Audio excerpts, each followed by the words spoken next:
welcome to How They Healed. It's another episode. You guys know I always love to do this with you because on How They Healed, we take you from a place of brokenness, confusion, dysfunction to a place of power. Our guests come here to share their story of healing, resilience, growth, and, being a powerhouse. And now, as usual, my name is Lara Kudaisi Don Momo, also known as Dear Coach Lara.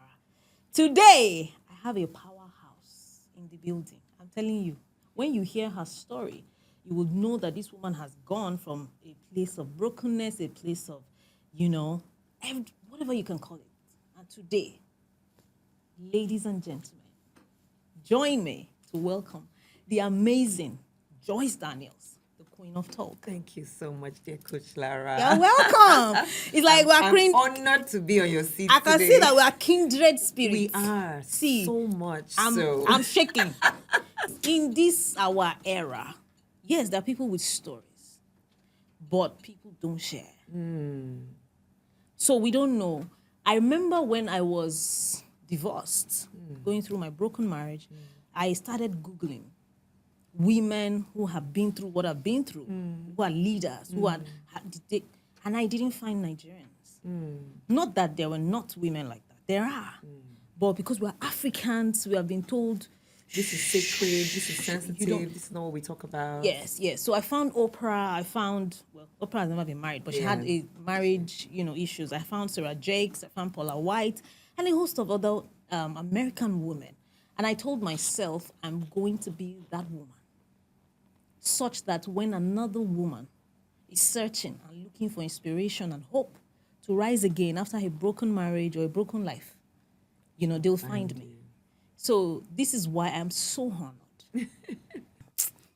It's too early to be lost for words, but I think I'm beginning to be lost for words. You're such a beacon of hope. Thank you. Especially in the kingdom. Yeah. I see what you do, and I'm like, look at what this woman has done. Look at the niche she has created. Look at how she's zoning in. Before we go into all of that, so you're the Queen of Talk. I am the what Queen kind of talk do you do? And you are so beautiful, I just have to say. Thank you. Did you hear? I've been eating it all up, like so lovely. Thank you so much. Queen of Talk. Speaking to your destiny in whatever field you choose, as long as there is speaking involved and making money from same. I have been a trainer in public speaking, executive speaking, presentation skills for 17, going on 18 years. I've also served as a master of ceremonies for same time, 17, going on 18.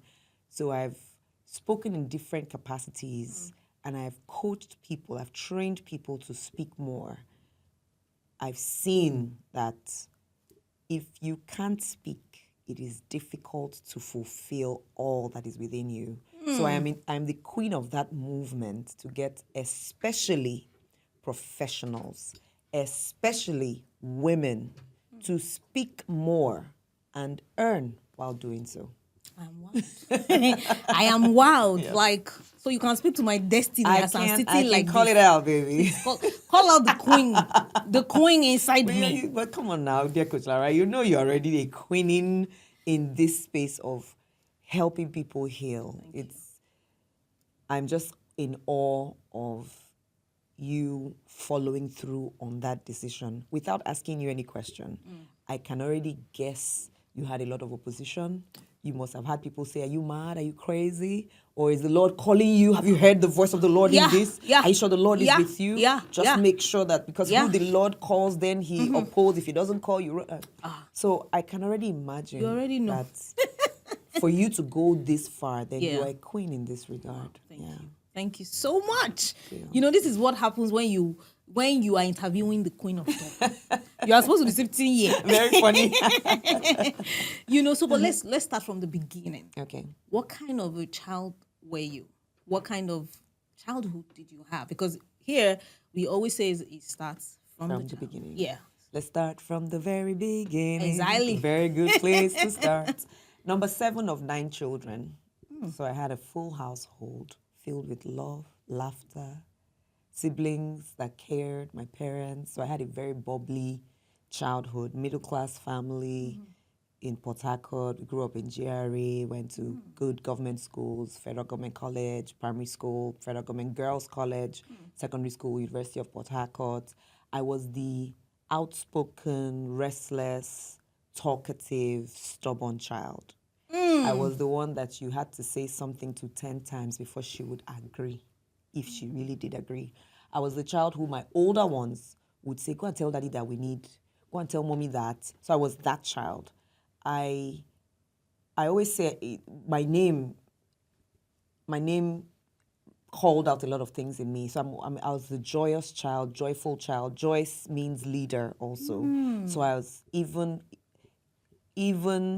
in school, no matter what class, I would be one of the youngest all the time, but I would always be asked to lead in one way or the other. So I was that child. I have wonderful childhood memories, absolutely wonderful.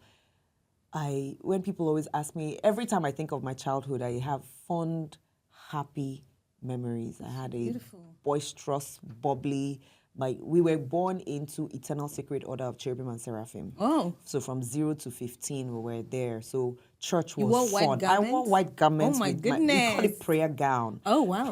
Then it was prayer gown. As a Port Harcourt and you somebody. tie your veil, walk with your bare feet. So church was a boisterous 9 a.m. till 2, 3, 4, 5 p.m. on a standard Sunday. So I couldn't understand how people went to church for 1 or 2 hours. Like, what were you rushing through? So I have tenacity to do a lot. I could be in church all day, which was how I was raised my first 15 years. I was an Army of Salvation. That's what we might call them, like ushers in our churches now. Yeah. But those who saw to the discipline and arrangement of church, Army of Salvation, what do? You open the door when it's time for people to come in, close the door. So in Eternal Sacred Order of Cherubim and Seraphim, there was a lot of discipline. You don't come in when preaching is going on, when testimonies are going on. So we will be the ones to close the door. So you had to stand at the door. So I was used to standing from 9 to 3 to 4 to 5 from age 7. Wow. From age 10. So it was not new to me to have tenacity. And I'm happy I'm talking about this now. I don't recall ever talking about this. Because I was going to ask you, how does that affect you today? Exactly. I don't recall ever talking about this. But it's so I'm happy you took me there. Yeah. How does that affect me now? I have tenacity for so much. And I can do very well in a boisterous situation, yet be focused. Because that's what church was. That's what my family was. We always had crowd of people at home. I mean, children alone were 9. Then by the time you had cousins, friends, my father's, especially within church, somebody's child is coming for NYSC in Port Harcourt. Of course, it's Elder Oamen's house they send you to first. We had a lovely home. Oh, somebody's child is going for something, one entrance exam or something. Go to Elder Oamen's child. My dad and my mom would say, Joyce, come and entertain. So I was the child who would say, oh, your family is here with your children. Where's Joyce? Come and entertain them. I will sing, I will dance, I will take you out, show you, let's play Ludo, Monopoly, let's go outside, play 10-10, let's go to the back, let's do hide and seek. So I was the entertainer of the family. And then in church, I had my roles. My dad used to travel a lot for church functions and Rotary functions. So I was that child who was his typical tag-along. Every state in the South I went to so many local governments in the South because he was in charge of some things in the South. So we're going to Imo. Then there was no Abia State. It was Imo State. It was Anambra State. There was no Enugu State then. It was Bendel you should be like State. 60 years old now. Very funny. It was Bendel. There was no Delta or Edo. So we're going to different parts of Bendel, different parts of Cross River, and there was now Akwa Ibom, yes, Akwa Ibom State, different parts of Imo State. So I did a lot of traveling with my dad. And growing into work, traveling was not a problem. Being on the move was not a problem. Thinking on your feet was not a problem because my dad would put you up to it. Like, you go with him for a meeting. CMC meeting was, what does CMC even mean? Maybe church management council or something. So he would go for CMC meetings. We'll fly to Lagos or Abuja. And they're in the meeting that might start at 6 p.m. and run till 6 a.m. And my dad will tell you to wear your Army of Salvation uniform and stand at that door. Oh my goodness. What was that for? So that I become the woman that I am now. that's so deep. But I don't know if he even knew what he was doing. No, my dad knew. My dad knew. He knew what he was doing. He knew. Because there were times he would say it, if you can't stand through what we're doing in the house of God, what are you going to stand through in life? He would say things, myself and my older brother Emmanuel, we were the ones always going with him. Wow, I'm so happy we've gotten to talk about this so far. Yeah, so I was going to ask you, because out of 9 children, some children get lost in all of that. How did you find your place? Because when I interview a lot of people who say I grew up through crowd, or with a lot of siblings, it's either some form of low self-esteem, or they forgot about me, or I was a middle child, I didn't get some recognition. How do you find your own place? When we find God, we'll ask him this question. Because I still wonder sometimes how I wasn't swallowed up or swallowed. And I had a father who was very strong, but I was the child who could speak up. And I will get beaten, but guess what? Tomorrow I'm right back. Wow. So how did that happen? If there was a system to it, I'm not sure. I just knew that I never did shut down. Perhaps it's my name. Perhaps it's the anchor in my name. So when you call a child a name, at some point their spirit will respond, right? Even if I didn't know what Joyce meant. Yeah. But you keep calling me Joyce. I was sure. My grandpa used to call me Small Pepe. Small Pepe. Pepe. And I loved it. I loved when he would call me Small Pepe. And he would say, initially it started like a derogatory term, like, won't you behave yourself, Small Pepe? But I loved the name, so I wore it with like a crown. And after a while, they started calling me Small Pepe as an endearment. Yeah. I loved it. And then they would call me headmistress. I loved that too. Why did they call you headmistress? My mom said I behaved like a headmistress. I was commanding everybody. So it was my mom who used to call me headmistress. And I loved it. As an adult, I've realized that I love recognition. Oh. Yes, it's one of my, what do they call those languages? Values. Recognition is a strong value of mine. So maybe it was already being triggered or inspired in me, and I didn't know what it was. So when you gave me that name, Joyce, Rudy Ru, I love it. Headmistress, I come out. Small Pepe, let's go. You just wear the teeth. Yes. Yes, How can I am the here. food be complete if there's no pepper inside? Are you there? I love that. I really love that. So I owned it. Perhaps those were the things that called them out in me. I don't recall any other sibling of mine having some of those kinds of names and monikers. There might have been, but sitting here, I can't think of any. So perhaps the people around me called it out in me without even knowing. Yes. That could be Yes, it. because that's some sort of subconscious wiring. Yes. Of you being like you always stand out in places. Yes. And look at you now. Big Pepe. I like that. Small Pepe to Big Pepe. I love that. So, but what child were you? What kind of child were you in school? Secondary school, university. Who were you? I was the child who was always talking in class. I was the life of the class. In primary school, I was guns for hire. I had a best friend, Obianuju. We're still really good friends today. I was a child who would always speak up for my friends. If you try to mess with any of them, I come for you. As the headmistress and yes. So people knew me for that. I was very outspoken. I really wasn't ever afraid of anybody. So you were talking about speaking up for your friends. So I was that child who spoke up for my friends. When my younger brother came into nursery 1, I was in nursery 2. And whenever he was crying in his class, I would go get him to my class. I remember it vividly. I can see the photos or the pictures as I'm speaking to you. Nursery 2? Yes. Wow. Oh, I have recollections from when I was 1+. My mom is always like, look, this child, leave me alone. Like, how can you remember that thing? How can? But yes, I have. Yeah, I have that. It's part of the gift of the Lord upon my life. Hallelujah. To have sharp memory of the past. So I was that child who was very happy to lead anything. I was a debater. I used to act in dramas. I was almost always a teacher's assistant of sorts. So teachers found it easy to say, help me collect this, help me do that. I was happy to assist. I was happy to speak up. I was always the first to raise my hand when they asked the question, even when I didn't know the answer. In secondary school, pretty much the same. There was something called Choco when I was in Federal Government Girls College. Choco is your person, your best friend, They used to call me General Choco, meaning everybody's Choco. Oh, everybody's friend. They would say, if you say Joyce is your best friend, please Rethink hold your it. heart. When she's in front of you, you are her heaven and earth. Let her just turn. The next person is her heaven and earth.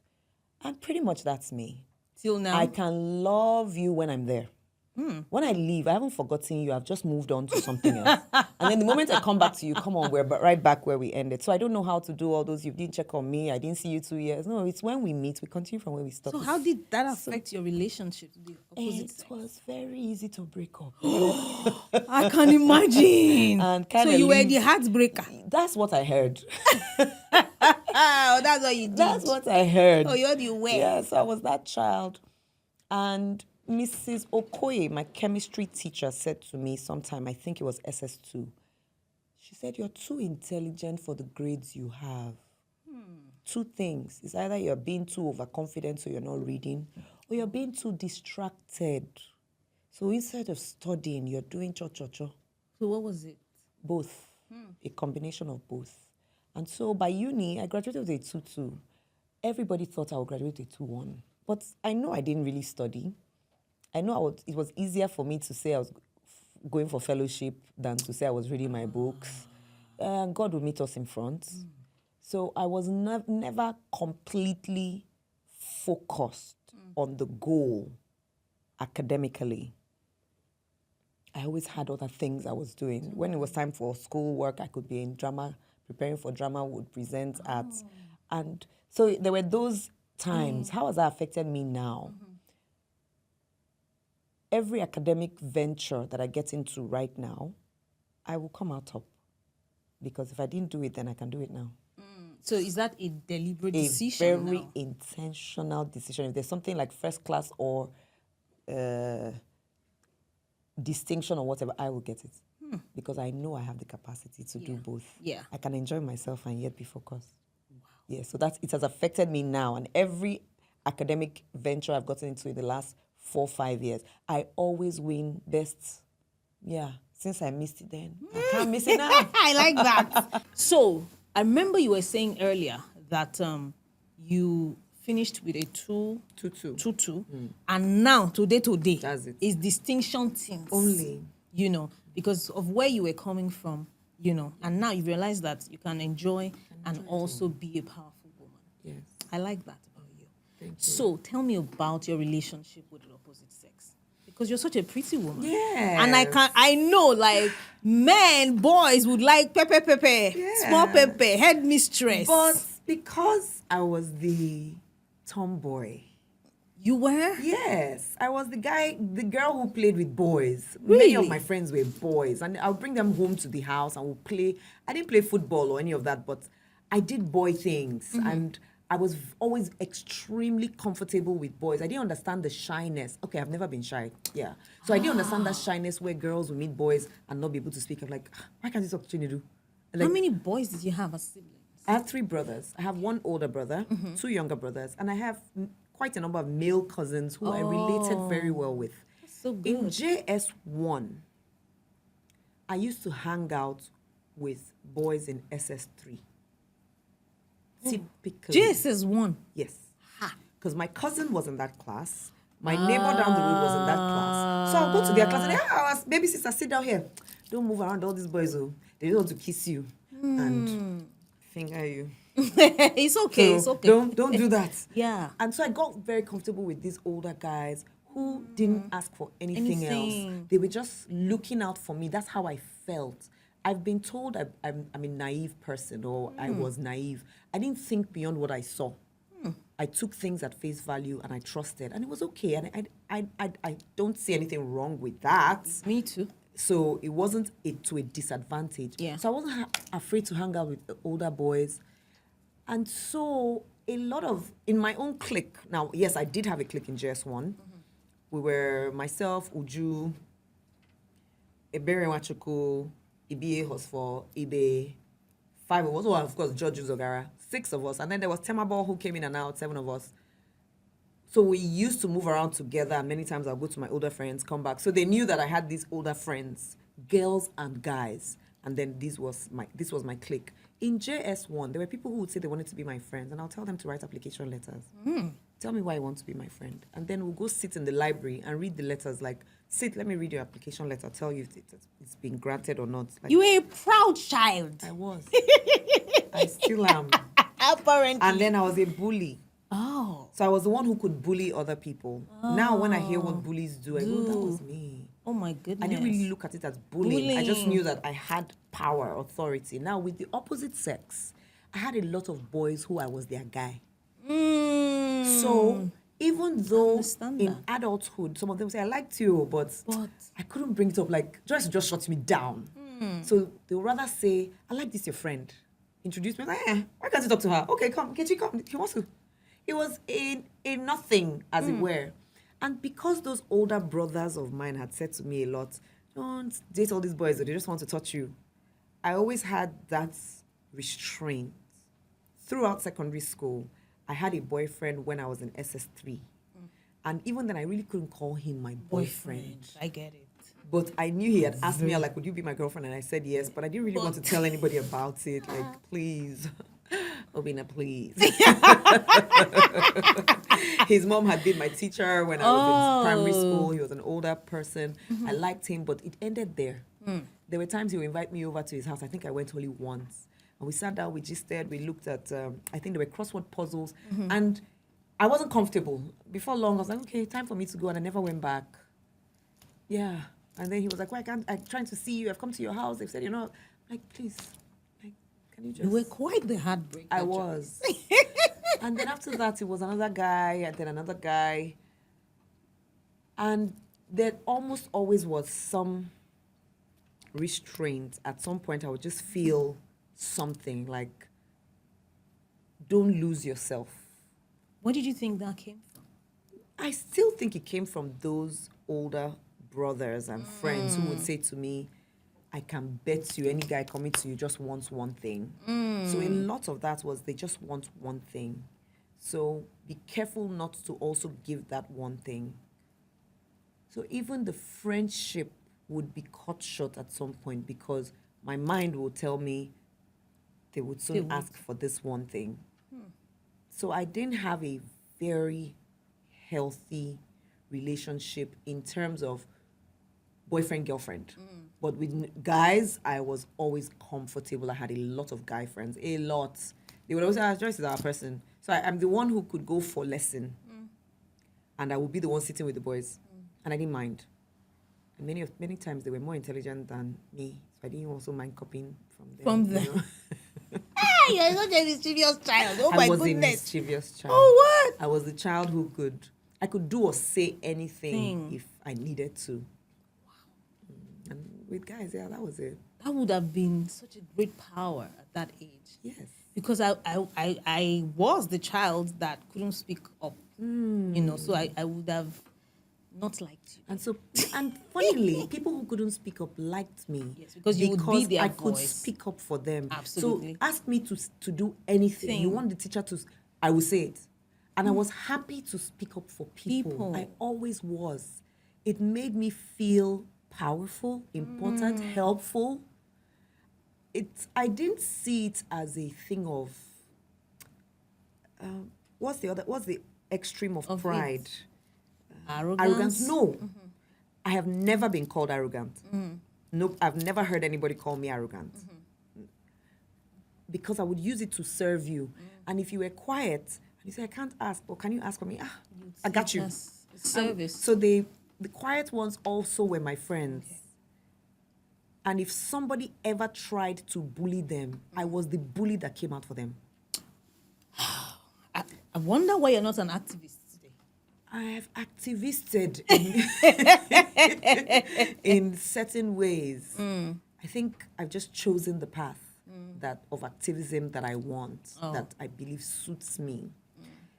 When I was in primary 4, there were pupils who would come from primary 5 and 6 to hire me for what they called casting or warding. Do you know what casting is? No. your mama is so ugly, she's, this kind of thing. So when you're this kind of quarreling word with things, somebody, yes, you so want it's to, in pidgin or yeah, it's in all the way like in your black, yabbing or something it's like yabbing, that. or you're Yes. going all the way in Ebonics, Black Americanese, they would hire me because I could generate 100 per minute. Now, I said, wow, give me one, I give you 10. that was really cool. Oh my So I goodness. think boys were also afraid of me to a large extent. Yeah. Because they knew I could say or do almost anything. Yeah. So I've even had men say to me, I feel like you, but people like you, your mouth is too sharp. So there was that. Yeah. So how was somebody like you, so sure of yourself, so powerful? So how did you get to that state of pregnancy? How you were still in school? Because I'm very curious about that. So third year, Uniport, I was vice president of my fellowship, Winners Campus Fellowship, pioneer vice president. Really? I was vice president of my department, Port Harcourt University Human Anatomy Students Association. Wow. Wow. And I had gotten a number of invitations to speak at fellowships, people's gatherings. I had always been a talker, remember? So it was easy to say, oh, we're having this program, come speak. So this was the Valentine's season. And one of the fellowships invited me to sing and speak. Was it sing or speak? They invited me to speak. You sing too? I sing because I'm happy. Ladies and gentlemen, is this really, really fair? So I was a choir girl. I sang in church. And after fellowship, some of the fellowship leaders walked with me until we got to my room. Some left, until one was left, who I had been talking with as one of my guy friends. He was friends with some guys who were my neighbors, and those were my guys, my G's. So I had always just known him around them. And so that's how, they say monkey go market, come back. He came into my room and we gisted for hours until there was that and there was that. Full stop. Yes. What is that? There was sex. Oh. There was So that. you guys It weren't was dating great before dating. then? No. It was in the heat of the moment. And I want to make something very clear, which I also said to him and I said to my parents afterwards. I wasn't forced. I wasn't raped. I wasn't coerced. I had presence of mind and I knew that was what I wanted at that time. And I was like, you know what, it's okay. God forgives. This is a moment of weakness. I had all the conversations in my head and I wasn't forced. It was, this is what I want to do right now. And I did it. Okay. So why was it, or is it important for you to explain this part? Because many times, for many other women I have seen, they were forced into the situation. They were coerced. And I'm saying to someone who is tempted to play victim, in our own power and presence, we can be foolish. In our own power and presence, we can be naughty. We can make decisions to do wrong. So it's okay to own it, and then if you need to apologize, if you need to get over it. But don't get tempted to play victim, because I've seen this happen too many times. In my work with some women, they said they made me. I'm like, where were you in all of this? I'm not saying that there are so many that were coerced. Of course. But there were a number that I've spoken with, and at some point she was like, well, that was what I really wanted. But I've never been able to say that. Because it will always, I needed to look good. I needed to tell my parents it was not me. In this case, it was me. I like that. Yeah. This is taking responsibility. Yes. I don't know. Don't ask me where I got that from. But maybe I also know where I got that from. Where? Because I've always wanted to be in charge. I'm more comfortable when I'm in charge. So you were comfortable with being in charge of this narrative. Yes, this situation. First of all, he didn't force me because he couldn't force me, please. So this What was would me. you have done? Ask me now. Hey, I whoa. would have punched and avoid, And I don't want to make light of such scenarios and situations. Yes, I get that. But I also needed to own the responsibility for the outcome, because he was not only a campus minister, his father is one of the most popular ministers in Africa. And I didn't want that drama. So I had no intention to even continue down that line. And of course, when I knew I was pregnant, When? When did you knew know? I was pregnant that day. How? That morning, when I got up from my bed, I don't want to say, for many years I've avoided saying the Holy Spirit said, the Holy Spirit said, because many of the people I try to reach are people who don't understand the Holy Spirit said. Yes. But I knew the Holy I Spirit had said, a clear, I heard it. The hedge is broken. So the serpent will bite. And when I heard the hedge is broken, I knew what it meant. There was no explanation, but I knew it means in this case, you are pregnant. I knew it. If I ended up not being pregnant, I would have been shocked. But I knew it. Now, let me also say that I wasn't a virgin. I had done small chopping in the back, And clean mouth things. So why was it this one that I heard that?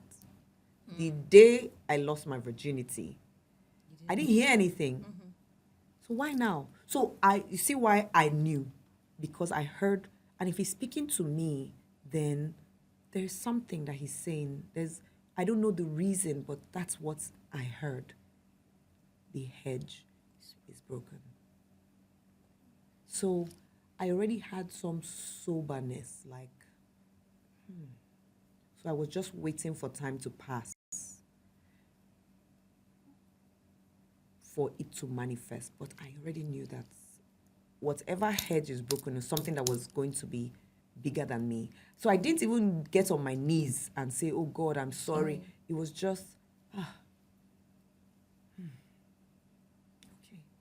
So what do we do? I'm tempted to ask. Please ask. If you knew that this might be pregnancy, why didn't you do something, this after pills stuff? That might be the naivety playing there. That might have been. And how old were you I then? was 20. Oh. I had just turned 20. It was 2 weeks after my 20th birthday. Yes. It was 13 days after my 20th. Can you imagine? Because my birthday is 31st January. Oh, okay. This was 13th going into 14th of February. You Valentine. remember the dates? Oh, yeah. Oh, yeah, I'm good with dates, faces, names, and some kind of things. It was a Valentine's program in their fellowship. And it was the day before Valentine's Day, because Valentine's Day, there'll be too many activities going on. So a lot of fellowships had their Valentine's program on the 13th. And that was that 13th. Wow. So when you found out, how soon did you find out? It was a month and a half, it was early April that I did a pregnancy test, because I had started throwing up in the mornings.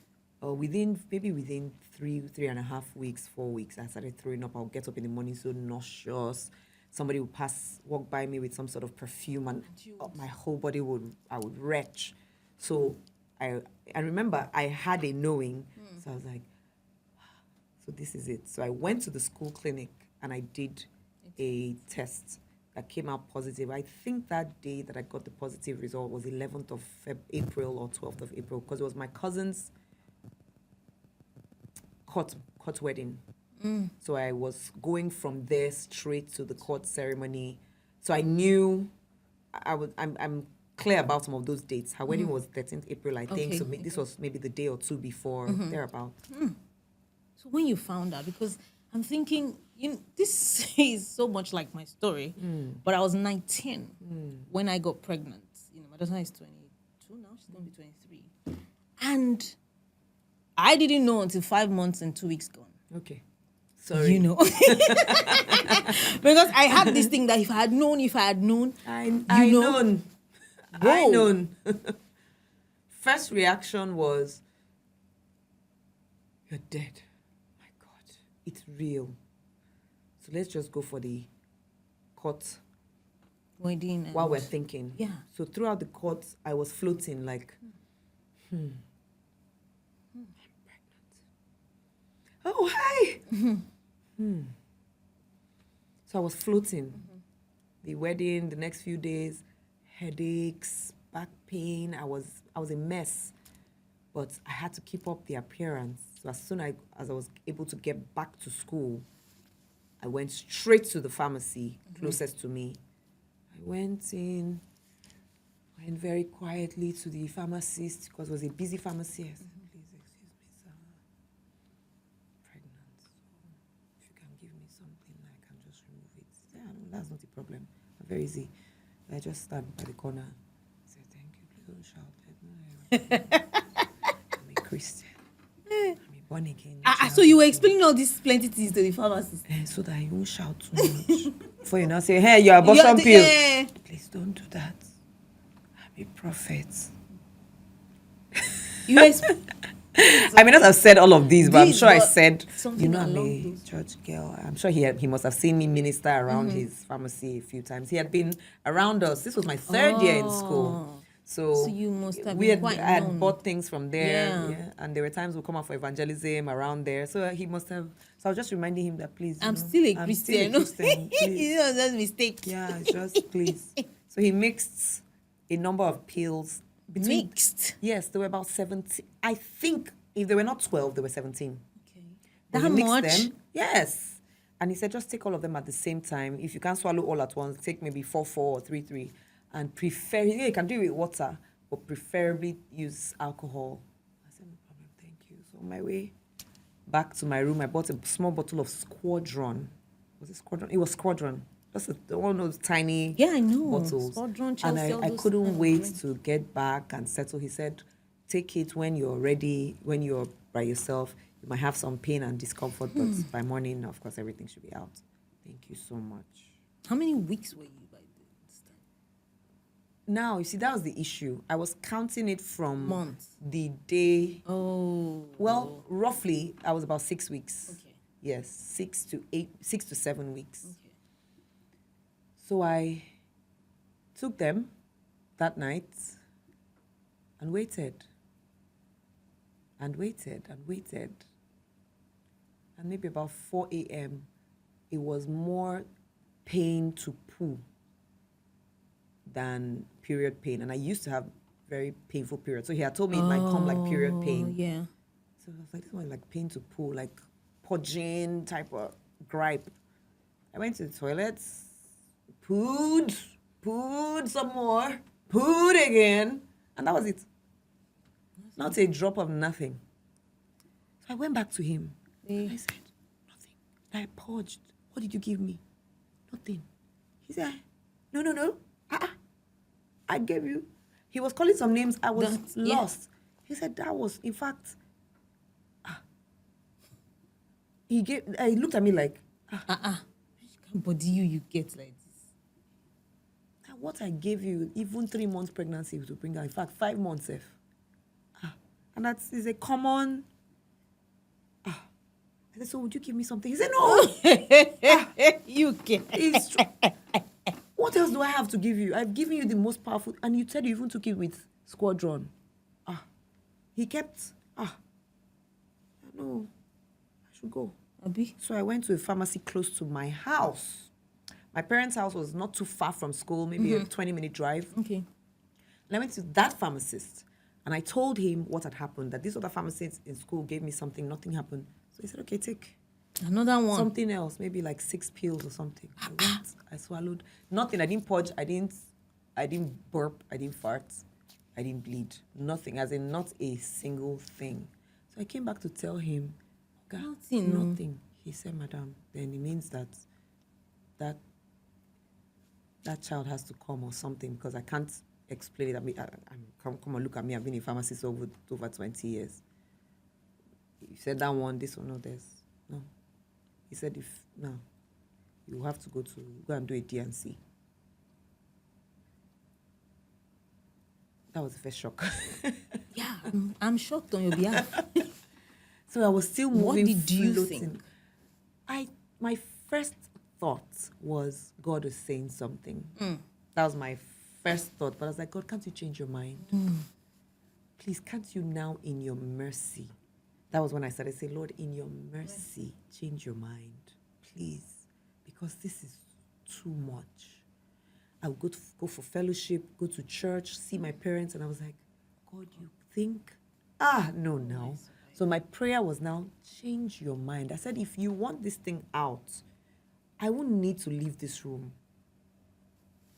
I said, you know that if you want, you are my creator, you're my maker. And I'd had a wonderful relationship with God. I've had very intimate moments. Wow. So I knew, I said, if you want this thing gone, I won't need to leave this room. So please, just in your mercy, change your mind.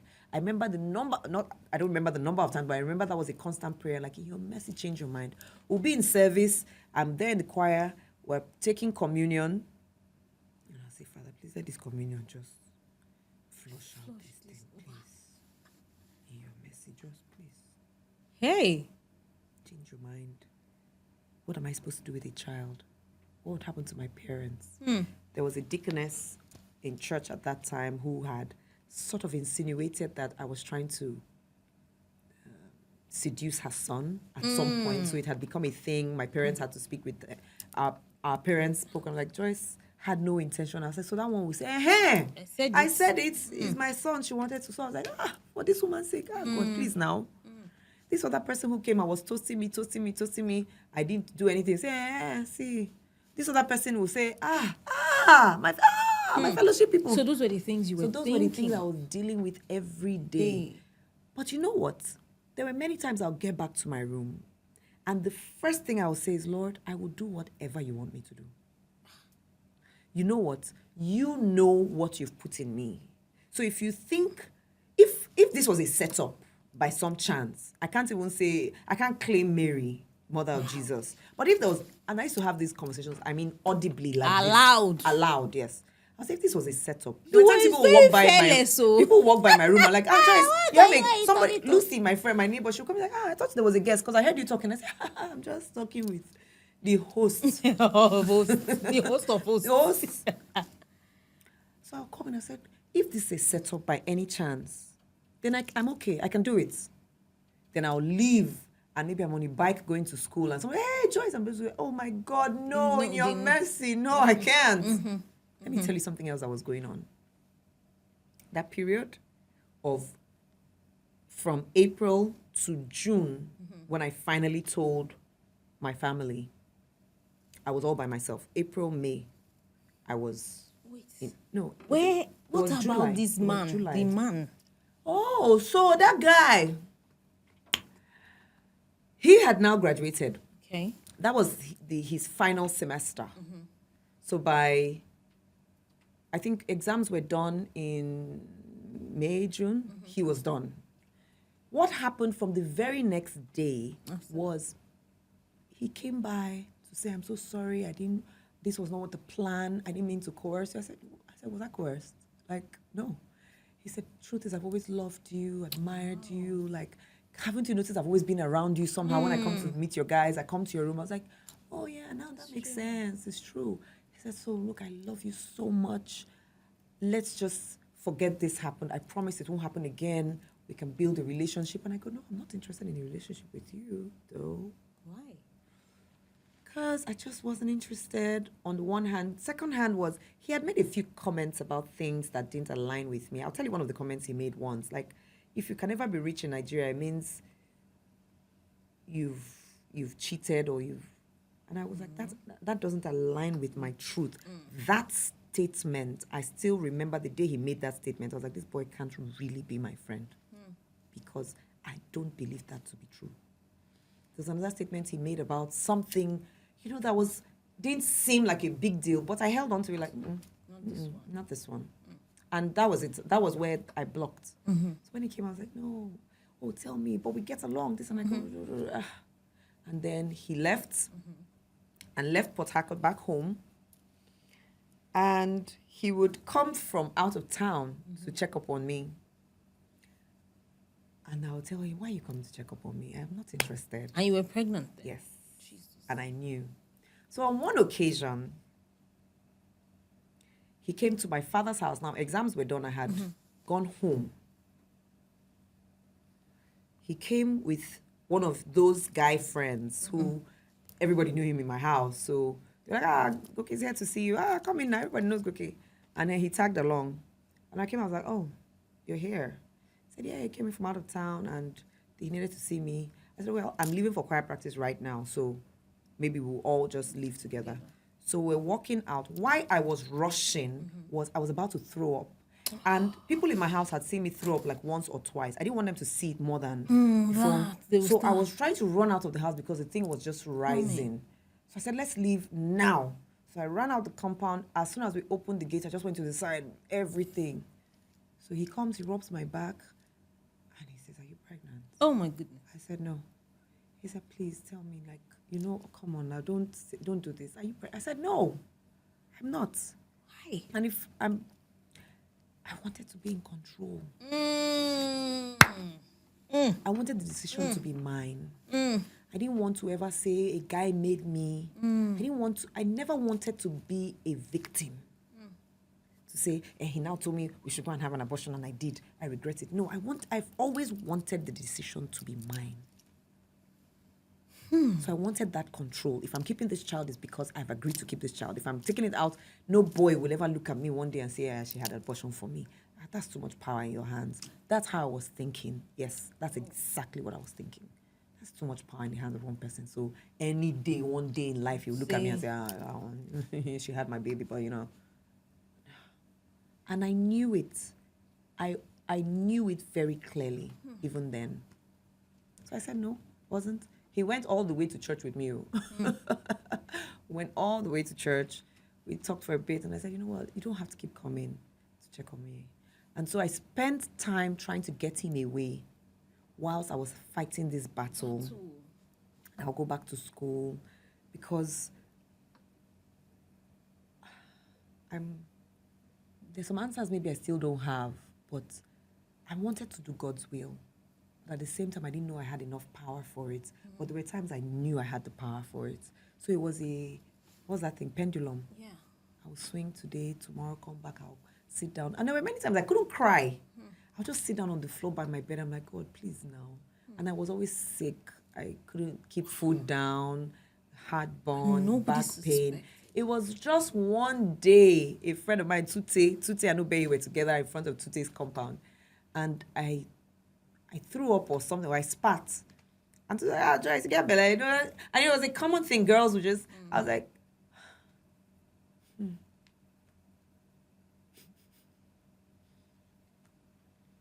And it was not uncommon for me to put on weight during exam seasons because typically when I was reading for exams, I would eat a lot of one cow biscuit in yellow pack. Oh my God, I loved it with my many bottles of Coke. So exam seasons, my friends, my close friends knew that I almost always added weight around exams because you say, Joyce, you say you're reading, you're not reading, you're eating.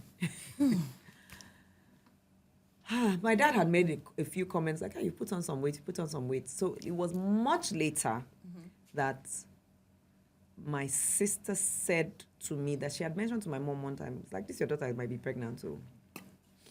And then my dad also said to my mom once, like, there's something going on with this girl. So there was a morning at past 6 a.m. There was a knock on my door. I opened it and my mother was there. I knew she was coming to confront me. But she came, she sat down. I was like, Mommy, you're here in school. Like, what are you doing? She said, I came to check up on you. How are you? I said, I'm fine. She would look at my face. At the point, she held my jaw. You don't look very well. What's going on with you? I said, I'm fine. I'm just hurrying I have a 7 o'clock. Like, how? You drove all the way just come and see me? She said, yes. So it was much later. She said she didn't have the courage to ask that question. This was her child that had been around them the most. This is the child that is always in church. And okay, so if she's really pregnant, then what do I do? What do I say? So she had hoped, and this is the talkative child who should have been able to speak up. So she said she just held, I remember when she held, like, you're sure? I said, I'm sure, I'm fine. She was like, are you ill? So she asked all the questions around. That would make you... But she did hit it, and I was not going to give in that day. Because I still had plans to take out that pregnancy. So for me, I was pregnant today, but I won't be pregnant always. So, what did you do after the 2 failed attempts? Oh, pharmacy. You would think I would stop there, right? I went to a doctor in GRA. I casually asked his daughter, whose apartment wasn't too far from mine. Like, oh, your dad's hospital, do they do D&Cs and something? This was something we're discussing. And she's like, she was like, I don't say my papa, they do all those, he's this and that. I said, okay. So I went to his clinic. And I got in, explained everything I wanted. And he said, oh, that's fine. In fact, he just had one D&C. She's in the room upstairs resting. It's something they do sometimes. They have 3 patients a day.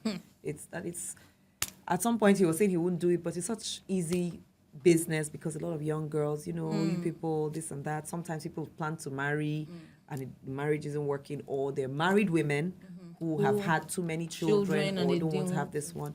So he said, okay, that's fine, no problem. But let me ask you this question. Is this your first pregnancy? I said, yes. He said, oh, if it's your first pregnancy, I advise you keep it. There's something about that first pregnancy that is so... I think I asked him, the person upstairs, was that her first pregnancy? Like, how dare you? If you take out somebody else's first pregnancy, what's my own? I didn't come here for counseling. So he's like, well, but you see, in my practice, I also know how to lean into the way I feel. And for some reason, young lady, I just feel you should keep this one. That's how I feel. It's not about expertise. It's definitely not money. And in fact, I could do it for free because that's not where I make my money from. But I just have this feeling about you and this pregnancy. So I'm sorry, I won't be able to do it. And I'm like, what? Why? I'm just there, stunned. Yeah. And he says, go back to school. Go and face your studies. The boy, doesn't he want to marry you? Or I said, he doesn't even know you. And he was trying to, I said, that's not why I came here. Please don't do that. So he said, okay, that's fine. But I feel you might insist and go somewhere else. You're going into your second trimester now. So by this time, I was 3 months gone. So you're going into your second trimester now. So this is the name of this doctor. He's a specialist in second trimester termination. So if you insist, go to him. So I think I waited another few weeks, maybe another month. Yeah. In that time, saying, God, I will, but then God, I will not. I will not. Yes. And in that time, being sure I didn't want to be with this guy. I definitely don't want to marry him. But in that time, I was also more determined to succeed. So for the first time in school, I was studying to succeed. The first time I had an A was then. Can you imagine? So I would study like, Joyce, you're going to have a child. This child needs to hold on to something. So read, try. So I was attending tutorials, understanding what people were... With 4 months pregnancy. Yes. Climbing bike, going to school, throwing up, feeling sick, heartburn, massive daily headaches, couldn't sleep well, my back. But I have to succeed if this child is coming. First time I had... That first semester, year 3, I think I had the most A's I had ever had in university. Then... So did you go to that other doctor? I went to the next doctor, somewhere downtown in Port Harcourt. I got there, filled the form with a fake name.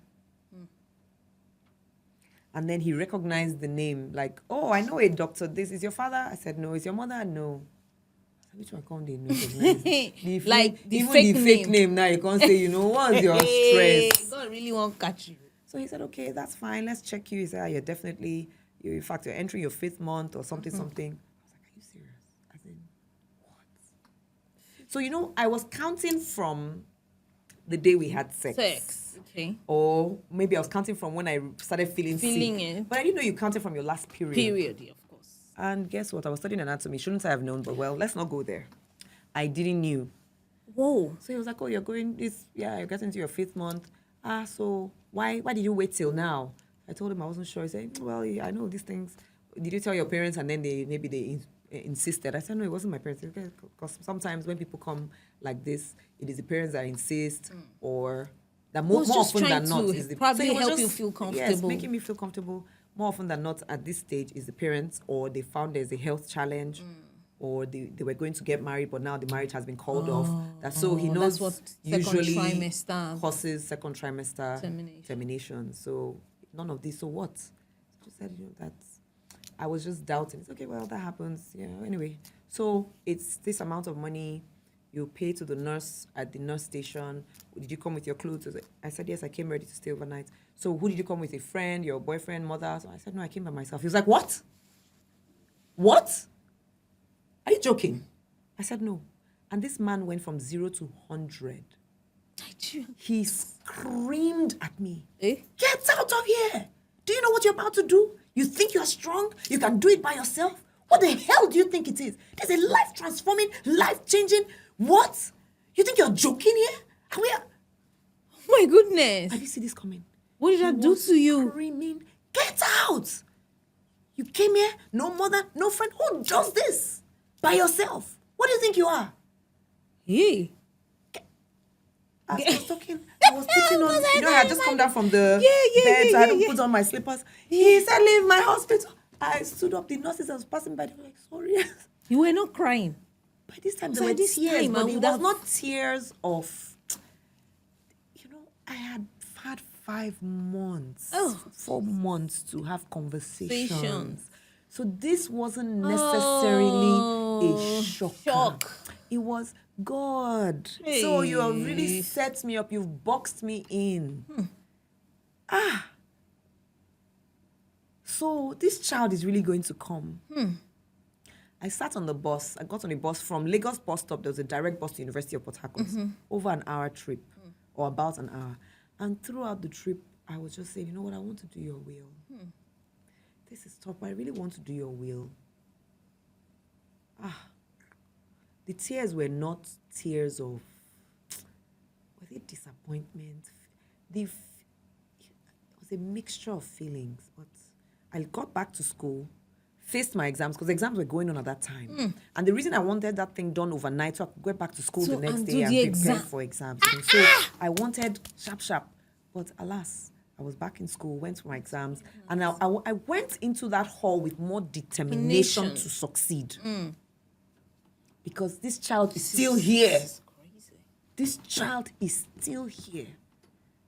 And then exams were finally over, and I moved back home, deciding to tell my parents. But then every day, I would just like, oh my God, this will kill them. Father, please now. Hey, so let me try one more. There was this tradomedical signboard I used to see in a place called Ozoba on the way to Choba from Mboba, where I lived. And I had been seeing that sign, funny things drawn, maybe a pregnant woman showing, we can treat pile, treat this, treat that. I said, this kind of person, they will have something to mix that they can give me. You're not even scared of death or anything. I've never really known fear. Fear is not something that I really interact with. Fear of death is also not a fear of mine. We transit. We'll go to another place. So I've never had those core fears. I'm not afraid to die even today. I live my life like today might be the last. So we're not guaranteed, especially after my friend Ubon King passed in 2020. I was like, so who guarantees you anything? So let's hurry to do the things we really want to do now. But going back to that day, I went... So very early, I told my parents I needed to get to school, pack my things from my room, bring them home, blah, blah, blah. So please, I needed to leave very early. I would use one of the cars. So very early, like 5:30 something, I drove out. It was still dark. I knew I was leaving that early because I wanted to get to that place before it was bright enough for anybody to see my car. So I got there. As I was packing the car, I was like, this is madness. I drove off. And then I was like, no, let's go back. I reversed. No, this is madness. Like, do you even know what they were putting in your mouth? I drove off. And then I got back. I packed the car. I said, no, let's do this. I packed. I started walking down the bush path. And as I was getting to the place, I said, supposing a snake comes, like, oh, prophet of God, what are you doing here? I said, I'm looking for solution. So I got in. Yes, I was talking and answering. That was my constant for months. I have been talking and answering myself. I will tell you that the first time I felt the baby move, I still remember how I felt. I lay down on my floor in my room. And I was like, oh my God, this is a real child. Was this after all your... No, yeah, this was maybe my 4th month or something. This was before that day with the babalawo. You felt the baby move? Yes, I had felt that fluster, like butterflies. Yeah. This is a real being. If this child comes, okay, maybe if it's a girl, maybe her name will be this. I'll play all those games. If it's a boy, maybe Michael, maybe this. So I still had presence of mind to go in and out of those realities. But walking down that path, I got to the door. There was light through. I was like, oh, he's even here. There's even light on. I was like, what did you think? You that were coming, did you expect to meet somebody here? Yeah. Because I felt that this kind of place, he lived there. And it turned out, yes, that was where he lived. So I opened the door. I knocked.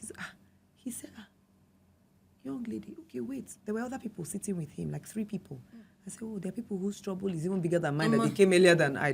There's no problem. So I sat out there in the dark on a stool. Not too long after they came out, they left. Then he took me in. You know, his lanterns, kerosene lanterns, Arabic inscriptions around, alhamdulillah, all that. Elderly man, Yoruba, bearded, grey. And he said, my daughter, where did they come from this kind of morning? Because it was still dark outside. I said, I'm a student of Uniport. He said, waiting happen. I said, nothing, no be any big thing. I know say you go feed do. I get belly. And I know say if you give me something drink, now I go just sit down here, the thing will come out. He said, very easy. But this kind of morning, I said, because I need to get to school. So please, make we just do quick. He said, oh, no problem. I could just mix something. Say, make I tell you, this work where they do not be juju at the serve. Now Almighty Allah where they serve. If I enter my father, my grandfather, if we enter bush now, any leaf where I see, God go just tell me, say, this one go cure, this one go cure. Now, so we dey for my family, now God with the serve, no be devil. Many people, they come, then they say, make I do incantation. I know they do, now Almighty God of creator of heaven and earth where they serve. I was wondering why he was explaining that, but it was building up. I said, okay, no problem. He said, wait, make I pick something, go carry kerosene stove. He put something on fire. He went. He said, so you don't get belly before? I say, no. He said, hey, as now your first, why you no keep him now? Remember, the other doctor had said it. I said, Baba, no be waiting, carry me come. Just help me. He said, okay. After I move, go. He said, because sometimes this thing, if you come out now, you don't get people way after they no go feel even born again. I said, that one is not a problem in life. Let's deal with today. We'll think of tomorrow later. Then he had moved a number of times. And after he came and sat down, he said, He said, you know Mary? I said, Mary? First thing that came to my mind was Mary, mother of Jesus. He said, Mary Odili, the wife of this our governor now, Peter Odili. I said, yes. He said, you know, say the day when them born Mary, nobody knows say one day she go marry one person we go be governor of Rivers State. He said, even Peter self. Even the way they born him, his mama no fit no say he go be governor. Hell. He said, so this your pikin now. If he be like Mary or even Peter. That day when them born Mary, nobody no fit no. I said, I didn't come here for advice. Preaching. Don't preach to me. I this everything you're saying I already know. He said, okay, make I tell you true. I tell you, say, now God I deserve Abi. He said, I senior you. I said, what? He said, me. As I did, I senior you. I said, Baba, yes, now. He said, at least if I senior you, it go be only one day safe. So I laughed, I relaxed. He said, that time when you pack your motor for outside, I they see you. God, they show me. You pack your motor, you drive, go, you come back. You drive, go, you come back. No, but this time he had my full attention. Of course. He say, as you dey waka come, God tell me, say that person where they come, na my pikin, no. Make you no talk that thing where she want ask you, make you no do am, if not, now you go suffer. Hey. He said, so you This see is like a movie, he said, "See African my Magic hands? Family. I no fit o, Jesus. because no be you God go punish. Na me. So you see this my hand? Before you even knock my door, my first anger was, so why did you waste my time? To be telling me all But this. he had to tell me about Mary Yeah. and Joseph and How Peter. you remember it vividly today. Look, I remember it more often than you care to even imagine. There are certain days, certain things happen, and I just go, Mary. In fact, some things that are completely unrelated, even in business, some things happen, and I go, Mary. Mary. So he said, please, this is your pikin. God could protect him. God could take care of him. No worry. I know say you go dey fear now. He said, but no worry. This is your pikin. Even you. That was the first time I completely broke down. I wept, but it was tears of relief. Like, finally. Like, this is the final full stop. Stop. I'm not going to look for any other solution anymore. I am going to have this baby. I'm going to be a mom. Okay, we're doing this. There was a little bit of joy. In that, there was some relief, like, I can finally own it. Own I remember I like to yes. be in charge. Yeah, I can yeah. finally own it that I'm having a baby. Okay, let's do this. You said I would be all right? The way Mary and Peter were all right. Baba, you are sure that's what he said? Nothing, all those things where they do, I no fit nothing. That thing where nothing, you know, they here. So I took my time, wept. All the kata and wept. I wept. But those tears, I still remember, were relief. Whatever pain will come, we're okay, we'll sort it today. As I walked out of that door, I remember when I opened that door, the sun was out. And I was like, it's a new day. It's a new dawn. We are doing this. I went back to the car. I wound down. I was speeding. I was like, yes, we're doing this. I was Let's do screaming, this. like, we're doing this. Yes. Woo! We're doing this. We are doing this. I got to school, packed my things, told my friend, my neighbor, Ebimo. I said, Ebimo, when your sister was pregnant that time, how did she tell your parents? She was like, oh, she had no clue why I was asking. I just asked, okay. That same day. She said, what did your parents do? And her parents and my parents were friends. We grew up together. But you know, okay, all right. Help me pack my things. I got home, and within a week or so, I told them. I wanted to tell them on a certain day, I couldn't. Then that, I think it was a Friday, I was sleeping, and on this part of my neck, I felt this. Get up. So I opened my eyes. Only me in the room. I felt it again. I said, what's he going to tell them today? So I sat down, and then I started hearing my parents worship. That was strange. My parents didn't do that. They didn't always get up very early in the morning. This was past 5 to worship. No, my parents got up at maybe 6 past 6, and they would sit, pray, but that whole worshiping, they were worshiping together. So I stood by that door. I was like, God. So I went to their room. I knelt down, joined the worship for 1 hour. I said, God, see how you're preparing them. So when they finished worshiping, my dad was like, oh, Joyce, you're here? Wonderful. Today is such a blessing. I can feel it. To something marvelous inside. Mommy, can't you feel it? As the way we woke up, like, there's great news coming today. I was like, wow.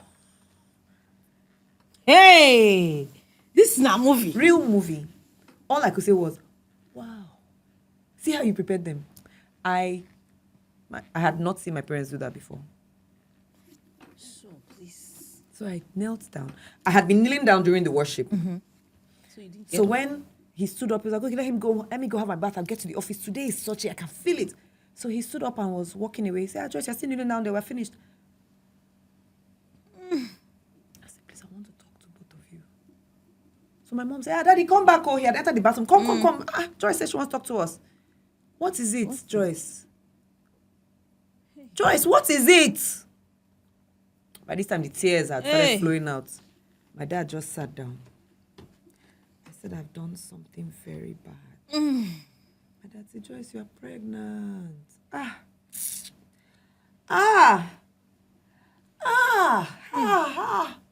My mom was already on the floor, from the bed to the floor. Oh, my God. it was the shouting that brought my older sister. Like, what's going on? Your sister has killed me. She's pregnant. Yeah. So my sister just came, held me. She just held me. She didn't go to my parents. She came to me. She just held me. She said, Joyce, oh my God. This woman said you were trying to seduce her son. Is this what you have been doing? Oh. And for 1 hour it was, but you know what? I was all right. Because the battle had been won. Yeah. All my tears were for them. Yeah. That I'm sorry to put you through this. Yeah. You know, at some point, everything they were saying, I was like, anything you want to pour on me, pour. It's all right. I had settled certain things with God. One of the one primary thing I had settled was I will not hold anybody to heart who will take it in any way, insult me, call me names, because I let them down. And these months of encounters I've had with you, they didn't have.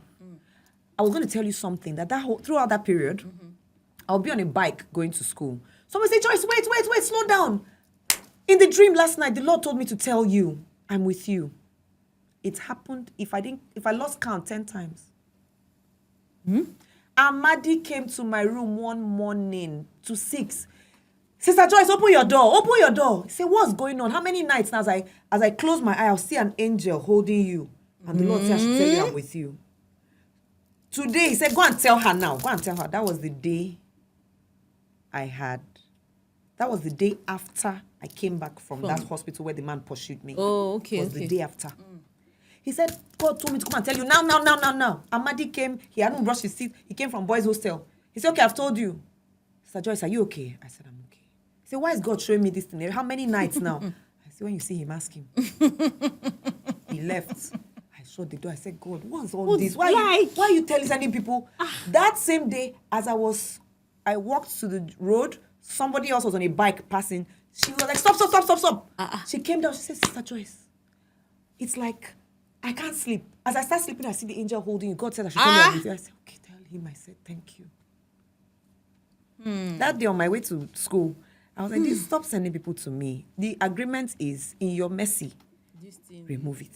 What are you telling people to tell me? Dr. Dennis Alagwa drove from town. There were no phones. He drove from town to find me in school.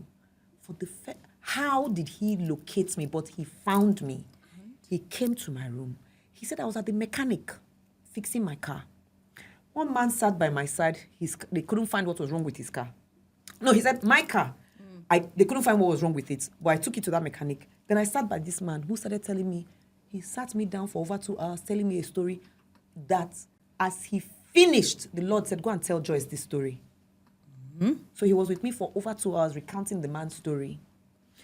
The story was a long-winded story about, the bottom line was all the things he was going through, God was with him throughout. He said as soon as he finished telling the story, God said, go now to Uniport and tell Joyce. Dr. Dennis Alagwa, now Professor Dennis Alagwa, drove from D-Line, for anybody who knows Port Harcourt, to Uniport, straight. He didn't stop anywhere. And he came straight and found me. And he told me, he said the moment the man finished telling me the story, my car was okay. He said, God said, I brought you here to hear this story. Go and tell Joyce. So when he finished, he said, Joyce, what is it? I said, I don't know. I don't know why God sent you to me. Let's go quickly to your parents. So when all of that, and in that 1 day, hour, my parents were okay. In 1 hour. 1 hour. Exactly 1 hour. My dad stood up and started laughing. So my sister looked at him like, what? Why are you laughing? He was laughing, hearty laugh. Really?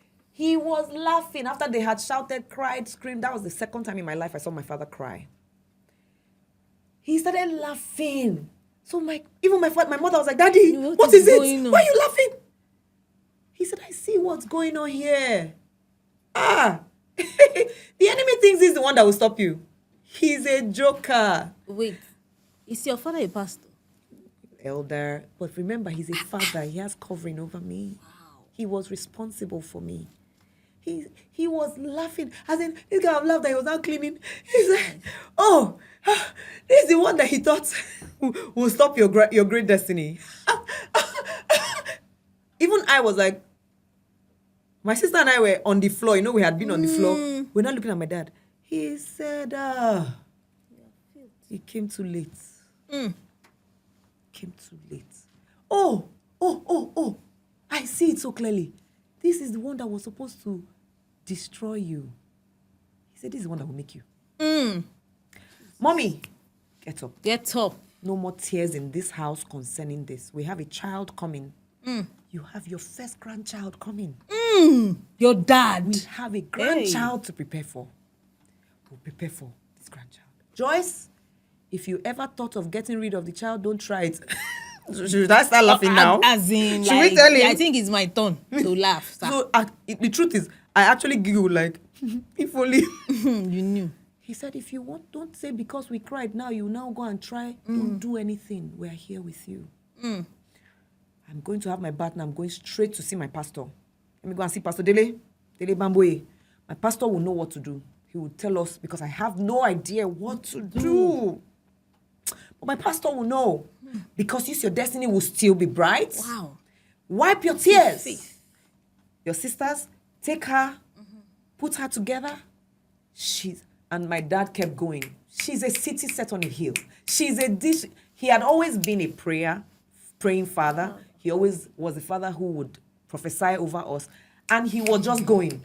He said, get up, rise. In fact, he came lifted. I lift you to your greatness. You, crown of glory on you. Now I know where all of your fearlessness come from. It's okay. Wow. And he was just prophesying. Wow. He said, greatness, all of you, all my children blessed. He said, Mommy, no more tears in this house concerning this child that is coming. A king is coming. My sister will remember these things. He called out that greatness right there. And he left for work. He asked me, of course, by this time they now calmed down, asked me about, no, it was in the time of madness. They had asked me about the father of the child. And I said I hadn't told him. They said, hey! He would deny it, oh. Were you a virgin? I said, no. Hey! So all this church you've been just churching up and down. Hey, Joyce. All my truth came out. But even in all of that, he still accepted you in 1 hour. Yeah. You know what in 1 that hour. is? It was about past 6 when I told them. By past 7, that was when he started the prophecy. Do you know what that is? See me now, 23 years later. So he stood up, went to see Pastor. That afternoon, Pastor's wife called me, said, my husband just called me, told me, I'm coming over to see you. And Pastor Mrs. Dele Bamboye came to the house. So my mom had come out, my sister, she said, no, I'm not here for you, I'm here for Joyce. Joyce, come sit. She said, how are you? Your nose is not swelling yet. Your nose will swell. Morning sickness, all of that. Her voice was so gentle, so subtle. Even if you were in that room, you won't hear what she was saying. She said, there's a seed of greatness in you. Do you know there are platforms you'll be called to speak on that nobody will call Dele Bamboye because I don't have the story? That's what she was telling me that June. She said, you will minister on platforms that only someone with your story can. Here I am. She said, because there are people that would only heal when they hear from you. She said, I have no scolding for you. This is like Elizabeth to Mary. I only have encouragement for you because God is going to use you. He can't, she said, God is not a waster. He doesn't waste. So he can't let you go through this for nothing. It means he will use you. I want you to be journaling. She used the word, keep a journal. He will be speaking to you. He will show you. In fact, I already feel like he's been doing that for you to have waited till now, God has been talking to you already. I said, yes. He said, I know. Keep a journal. Keep journaling your story because you will use it for the benefit of so many. I know Dele Bamboye, she was already a known minister, or God Jesus, all of that. She said, you know me, I've everywhere, but there are places I can't get to because I don't have this story. You will be on those platforms. I was just in awe, like, this is not expected from a pastor. Well, okay. She said, so start writing. And then she now asked questions about the father of the child, why I didn't want to tell him, all of that. She said, now you have to. It's the right, it's his right to know, it's the proper thing, it's the moral thing to do. You don't have to marry him. It's not a marriage sentence. No, that you had a child doesn't necessarily mean you must marry. I will tell you here, myself and my husband don't agree on this because her husband on the phone had already said he has told my dad we should start making marriage plans. She said, I don't believe in that. No. Marriage is something you do with presence of mind. Marriage is this. You have a child, you didn't kill anybody. She said, and he knows this is my stand. So I know when my husband will talk to you. So we had all those conversations that day. And then I called the father of the child and I told him, after I'll save you all the drama of that, but I told him. He came the next day with an uncle, a pastor. Their parents were out of town. When the parents were back, the mom came. And there was a statement, about maybe we should get married. I said, no, I'm not trying to get married. And she made a statement that I can't forget. Because when she made the statement, I turned to my sister and I said, She said, we can take care of you, maybe send you to the US where you can have the baby, all of that. So, our son, he will be doing something, because, how did she put it? His bright future, so that his bright future is not hampered or something. So I turned to my sister, I say, see me now, we no get bright future. As in right there, I just turned to my sister, Rosemary. I say, you're seeing your sister that doesn't have bright future. So this, I said, please. Oh, so it's the pregnancy I want to use to rope him. Okay, I see. Thank you. Bye and God bless. So when he said, my dad said we can go to the sitting room, to the dining, go talk. So he was like, okay, about the marriage. I said, no, I'm not marrying you. I told you, guy, I told you for a long time, it's a baby. He said, oh, of course he was angry initially, but so why didn't you tell me all of that? Well, we are here now, so let's move on. And move on we did. Do you know why I am tearing up? I'm going to kneel down for my dad today. Yeah. And it's not just that. It's the fact that I can relate. You understand? I can relate. And, in this society, this culture, you are a castaway when you have a baby. Yes. You are, so me being here today, because I have a story similar to yours. And God had told me years ago, there will be people like you that will shake this nation and nations to come. And it's just so surreal, It's so surreal to me right now because, first of all, I am so glad for the support that you have. Yes. It's such a big deal. Yes, it is. Oh, yes, it is. It is such a big deal. Oh, yes, it is. I can go and tell you stories about my siblings, but it is such a big deal.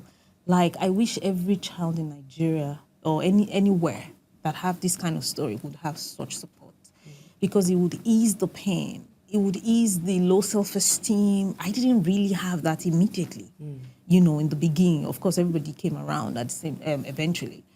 And that led to me having 14 heartbreaks because I wanted validation. I wanted love. I wanted acceptance. I wanted somebody to say, oh, yes, you made a mistake, but it's not all over. Yeah. And so when I hear you say this, I see how God has helped you. Yes, helped us. Yes. Yes. And I see how what your dad said that day and everything else that happened after has brought you here today? I don't know. Let me just comport. I just need to comport. And I never saw this coming. I know your story, but of course, you know how social media does. You know she had a child. Yeah. Story. Ah, nice one. Oh, okay, this will be a nice story. Yes. But I know that this will heal people. Yes. This will touch people. This will revolutionize people. Yes. Like, I don't know what to say. Let me just leave you. Because this is, for me, so significant. This is you. Oh, Jesus. It's okay. So after all of this, the boy, so obviously, of course, you guys didn't get married. No, we didn't. How did you move on from all of that? How did you become who you are today? It wasn't the most difficult thing because the foundation had been properly laid. You know, the day I left that, for lack of a better term, the Babalawo's place, as I was walking back to the car, all I could say was, the donkey has spoken to the prophet. The donkey had to speak to the prophet. So I owned the fact I am still a prophet. This doesn't take me away from my place of calling. Devil, you will not do this, that I will give you the right to say, because I am pregnant, I am now a castaway. No. So I refused to give in. Right there, walking to that car, I said, the fact that a donkey spoke to the prophet didn't stop the prophet from being a prophet. So I told you I drove with faith. You see God's word, I had known God's word, and in the last 5 months, or the months leading up to that, I had been in the word. I would come back, there were days I would open the physical Bible, because there were no other types of Bibles. And I would open, and I would underline, and I would remember, and I said, even if, you see Hagar, she became a hero. I said, Hagar, that was not even a child of a, she was not of the lineage. Yes. She happened to have a child that was not her initial decision. It was not her plan. This wonderful madam she was serving, all of a sudden just told her one day, you're going to sleep with my husband and have a child. Like, what the hell? That boy, I'm supposed to marry him. So Hagar was thrown off balance. And I was seeing it in the word. This is you being thrown off balance. Hagar, not her choice. Your choice. Well. But when she ran away, after she had the baby, she was very upset with her boss. She took out the venom on her. Because you tried to ruin my life. I will ruin yours. And she despised Sarah. And then she ran away. And the Lord stopped her and said, stop. I will take care of you. You see this, your child? I'll make him a great nation. He will be this and that. I stopped right there. So I was cooked. That if Hagar, who didn't even understand her lineage, could by mercy fall into the promise, the blood of Jesus had been shed for me. So I didn't doubt it for one day. The only promise I made to God, myself, and my child was, we will never hold anybody in our heart. But you see what God has for us? We'll do it. So I never lost sight. Going on, having the baby, came back to school. Of course, stories all over. Leaders in church went to meet the pastor to say, did you hear Elder Owen's daughter had a child? He should no longer be allowed to be an elder if he can't take care of his own household. He can't come and do my parents. So the Deacons Board, Elders Council, some of those people, they went to the pastor to say all those things. Of course, those things hurt my parents so much. Like, Joyce, if not for you, won't be here. Oh. Yeah. Sorry. I'm still here. I'm sorry. And choir, my pastor called me. Pastor Dile called me. I came back. I had the baby in Abuja. When it was 2 weeks, that Sunday, came back to Port Harcourt. It was a few weeks to Christmas. And Pastor called me to say, I hope to see you in church this. I said, Pastor, please. No. No, now. Come on. People can't. You want to kill people. Like, how? He said, what will I tell God I did with your destiny? That he gave me to you and I allowed you because don't you know who you are? You're a prophet. On Sunday, I see you in church. Saturday, go for choir practice. I say, Pastor Dile, no, now. Can't you even just help? I can't. No, I know what God has said to me, but has he prepared all that? No. He said, you're going to church, you're going for choir practice. I've already called the pastor, the choir leader on Saturday. Anyway, bottom line, I was in choir practice on Saturday. 2 weeks after. This was now the third week after. I went for choir practice. On Sunday, he told me I will robe. I told him I cannot. But the next week, I think, was now Christmas. Thereabouts. And so I joined the choir on that Christmas because Pastor Dede came for me. He sent for me, went to his office. He said, Joyce, I will not give you breathing space for the enemy to take you. He says, when we give you people gap, that's where you start falling. You start falling into what you shouldn't fall into. I won't let that happen. There's a reason I am the pastor over you. I know. My wife and I have talked about you. We both agree that you have something in you. When my wife told me things she said to you, then you think you come back, I'll say, okay, sit. Sit for what? Is it now that God is forgiving you? Or did he forgive you on the cross? So who are we following? Are we following? I mean, Pastor Dele came at me. And so I accepted. And Christmas, I robed with the choir for the first time, wore my yellow lace and tied my purple ashoke. And then the tongues. Hey, they went to report. She has no remorse. She has no shame. She came to join choir. The choir leader just called me and said, Joyce, you're going nowhere. Pastor Julie has spoken with me. I even understand all of this. So when people are talking, they will come. Some of them might even come to your seat. Come to you. You just keep focused. I know you. You're a strong person. I say, yes, sir. But there were days when it was really tough. I would tell you that. Like, what's going on now? So there were times when I'm going back home from service, there'll be tears, but I'll hold it back. 1 or 2 times in the car, my dad would be so upset. He would shake, like, can you imagine what this person said to me in church today? You know, there were some who came to my seat and said things that I honestly don't remember. Because the first thing that I said is, Lord, let me not remember. I can remember some of the people, but I can't remember exactly what they said. Except one silly boy who told me, you're now second hand and nobody will marry you. And I was like, he's still my friend till today. So when we joke, I say, you that came to tell me I was second hand. He was like, Joyce, now, wow. I said, how did I even say that to you? One day I was in school. I'd come back to school. My baby must have been about 7 months or thereabouts. Somebody went up on stage. Before they would have been here saying, repent, the kingdom of God. Now, the amount is closed because every day for the thief, one day for the owner. Monkey go market, come back. In church? No, in class. Okay, this class. Was in school, in class. So people like, stop now, come down. Say, no, when they were here and they used to come and shout, come for fellowship, did we stop them? Now they're here, they're sitting at the back. Before they would have been sitting in front. And she was going on. The tears were coming. I just told my friend by my side, Movie, I said, Movie, please give me your lab coat. I was soaked, in fact. Just help me go out.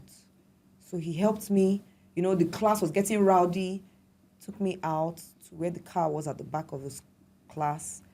I was physically shaking. I drove out. I stopped somewhere on the road. I came out of the car. Sat in the passenger side. And I said, never again.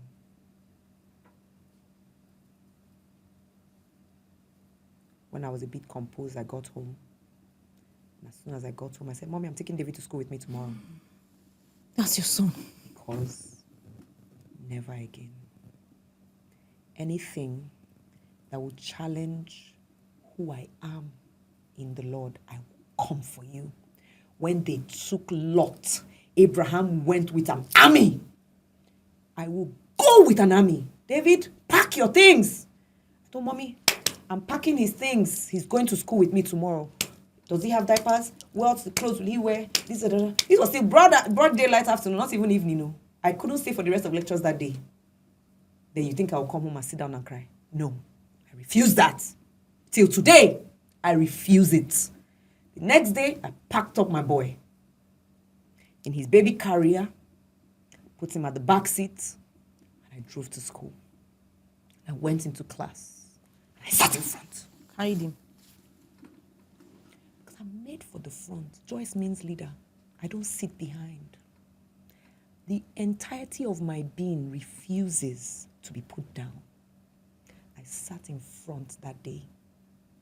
I wasn't responding to her because she was not my issue. I was responding to the voice that was trying to get me to agree to be less. I hadn't even realized that since I came back to school, I had been sitting at the back. You see where it starts happening? I didn't even realize until she said it. Before, they would have been sitting in front. That was when I was like, oh my God, that's true. I've been sitting at the back.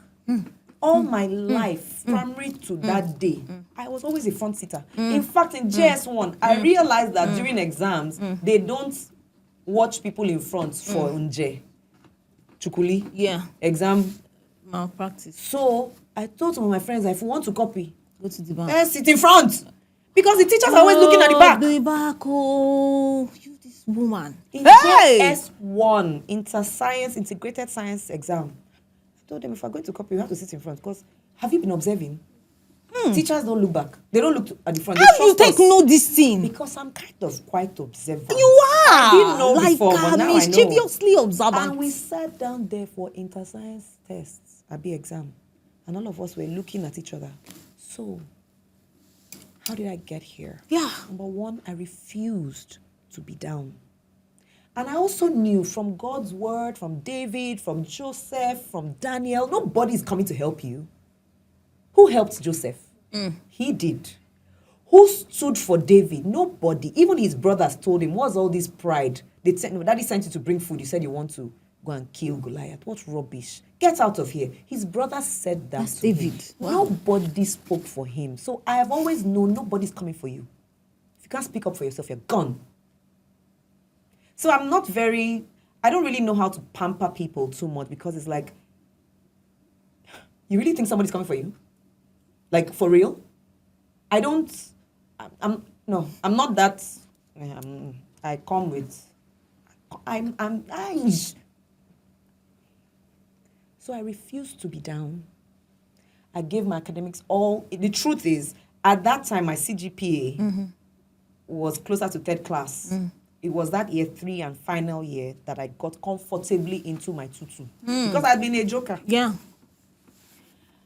I knew, having David,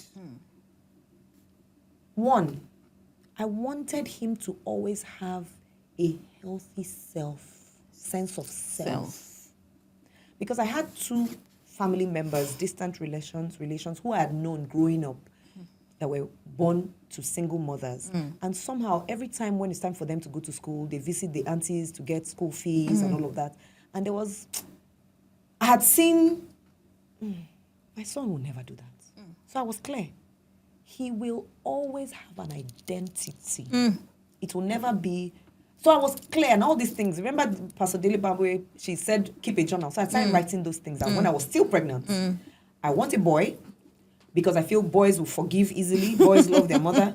If a girl now, I tell her to sit down, she say, did you sit down? It's not at my age, you gave birth to me. I just imagine you go and give birth to a girl like you that has sharp mouth. Lord, please, in your mercy, this one, just give me boy. I beg, let him just be loving me and say, oh, my sweet mother. So please, that's the only thing I'm not asking you. I've agreed I'm having a child. Just give me a boy. Gentle, quiet, loving. And I prophesied on this child like, I used to tell him, no matter what anybody does to you in your life, you won't have the capacity to hold wrong. Even when you want to, you won't be able to. I'm taking it out of you now. David, offend him till today. You will just, hey. You see that child? I cooked him. I cooked him. There were days in the dark.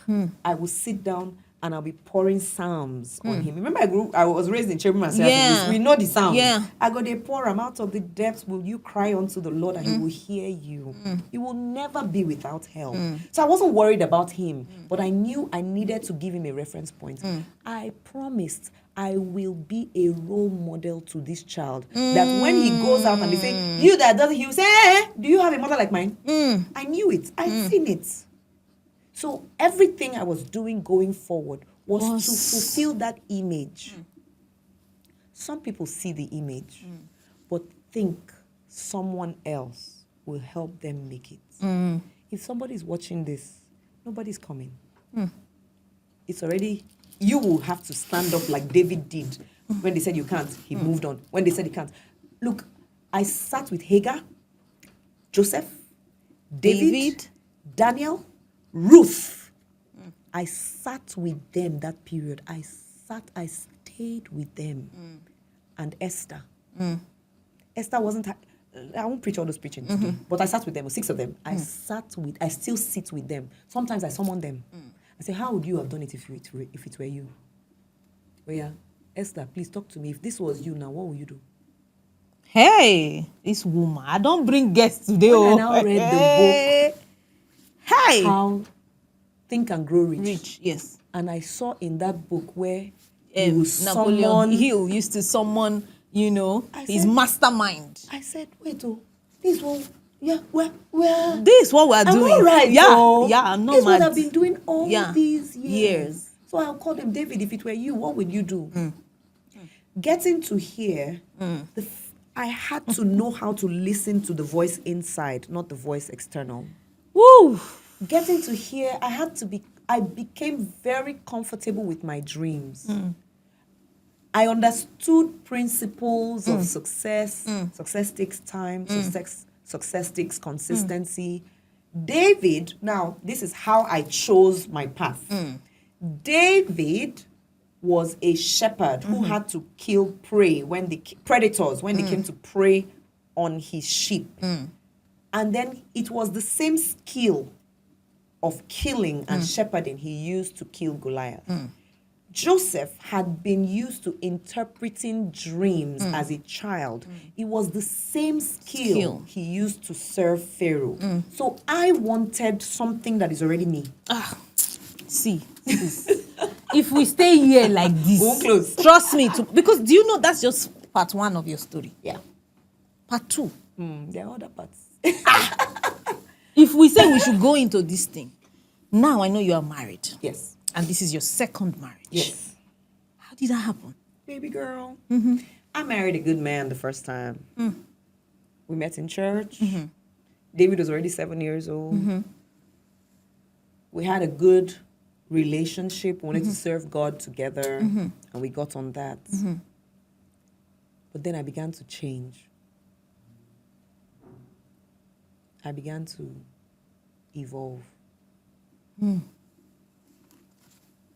He didn't change. I evolved to the point where I was no longer the woman he married. Like in knowledge, In knowledge, in understanding. Now, I am not saying I changed. I went away from, this was where we were going, this was what we believed, this is where we were. I started veering off. I started seeing the world differently. I'm the one that started going on a separate journey. This is not how. So at some point, we were so far apart, we couldn't really connect on almost anything. Because he would see it this way. I'm like, And so one day I said to myself, so why are you here? After how many years? 10 years. Why are you here? I had started deviating. Maybe I had noticed the deviation from like year 7, 8. But we were happy. We were not quarreling. We weren't fighting. We were just drifting apart. There was not one significant thing that happened that said, no, this marriage can't work. It was just, here you are. Here he is. And if you continue on this trajectory, So I did an exercise with my coach Mfoniko, where we did the book of me and had gone to age 80 to write. Shout out, that's my coach too, by the way. That's my own coach too. Yeah. So we had done the book of me. And when we go to age 80 and then you write your history, the history I was writing at age 80 was not this husband. So I just said, so whose time are you going to waste? Yours or his? Neither. Now that it's so clear that, so I just said to him, no, let's leave it here. So that you can have a wife that really is going where you're going. Because I don't know that it's even right. I said, when last did you feel like I was a companion to you in your dreams and your aspirations? You support me, or you support everything I do. When last did we have a conversation and we were really on the same page? So, let me go. Remember, I have a very strong sense of self. I need to be in control of what I believe I should be. So I didn't have fear, shame. Maybe there was guilt, like, why are you doing this to this guy? But I knew that every emotion can be taken care of. And one of the things that will help you overcome is the strength of that dream. My dream was very real, very strong, extremely powerful. And I knew that if I stayed there, at some point, it's either I will shrink from the dream because I'm trying to, or I will completely start self-sabotaging to cause trouble that will now make us say, okay, this was the trouble. And remember, I never want to be a victim. So I'm not going to be that woman who will now make the man start becoming mad. So I can now say, it's his madness that made me mad. No, I won't do that. Hey. And so, I walked away without noise. I just left with the bag that was on my body. And I didn't look back. Because when Lot's wife looked back, she turned to pillar of salt too. I know I'm the salt of the earth, but not a pillar of it. So I just left. What did your parents say? Your family, your siblings? My dad wasn't very pleased because at that time they had started a ministry called Marriage and Family Matters.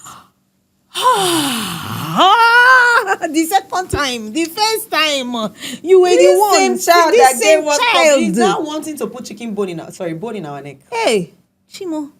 So my dad, they were having seminars, all those things for marriages and all of that. And here your child has just, I'm not doing anything.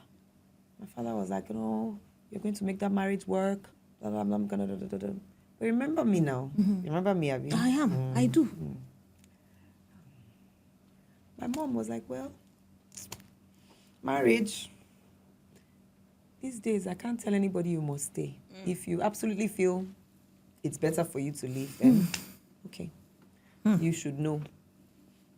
My siblings all gave me their support. Two of them were confused about it. Like, what does this mean? Your faith, you're Christian. And after a while, after I explained to some, I said, you know what? Remember the promise I made when I was having David? I won't hold anybody in my heart. So I won't hold them too because their understanding is not mine. And there's some things you can't really explain. So all I said to them is just love me. Just try. Because you might not understand me. Just leave it be there. Because I don't owe anybody any explanation. That's where problem usually starts, where you're trying to explain to A, B. So for the longest time, in fact, they didn't know I had left till about a week when he called everybody to say I had left. And it was okay. So between then, how long after did you meet your new husband? I met him 3 years after.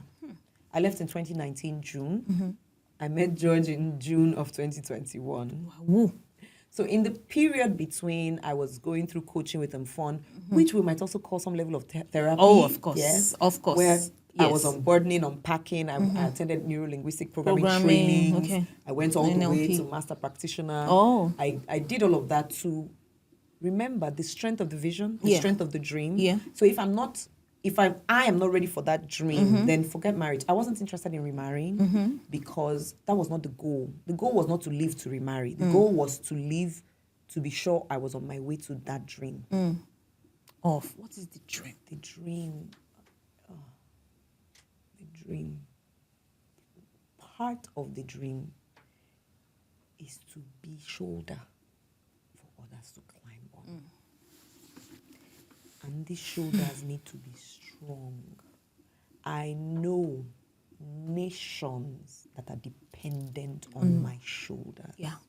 I'm so as clear as I am seeing you and your beautiful orange dress. I know it. So I don't take it for granted when certain people pass by me and I go, this is a nation that's supposed to be on this shoulder. That's part of the reason I exist. I am a ladder. You will climb by going through me.